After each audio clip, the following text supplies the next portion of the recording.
internationales. Depuis un an, elles ne peuvent plus être vendues en Russie à cause de l'embargo imposé en représailles à la position de la France dans le conflit ukrainien. Résultat, pour écouler les 5% de sa production destinée au marché russe, cet arboriculteur a dû trouver d'autres solutions.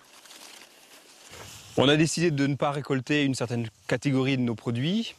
On a investi dans la communication, on a fait des efforts de marketing, de création de marques pour défendre nos produits. Il a aussi cherché de nouveaux clients en Amérique du Sud ou en Asie, mais pas avec les mêmes tarifs. Car la fermeture des frontières russes a augmenté la concurrence. Face à la pomme française, la pomme polonaise, elle aussi victime de l'embargo, est bien moins chère. Alors pour écouler la production, une solution, baisser les prix. Le manque à gagner peut être chiffré sur l'ensemble de la production de l'ordre de 2 millions d'euros au niveau de notre coopérative. C'est 7-8 000 euros qu'il a manqué par hectare au niveau des producteurs. Au total, depuis un an, l'embargo aurait coûté près de 244 millions d'euros aux producteurs français.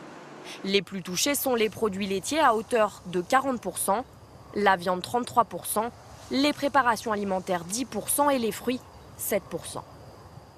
Cet éleveur de 4500 porcs dans l'ouest de la France estime avoir perdu 100 000 euros de chiffre d'affaires. Conséquence, il réduit ses coûts. La consommation d'aliments, évidemment, des achats qui étaient prévus. Nous, on devait par exemple changer nos cases de maternité. On ne les changera pas cette année. C'est un investissement qu'on ne peut pas faire. Et les pertes pour les producteurs français pourraient bien encore s'alourdir, car l'embargo russe a été reconduit pour un an.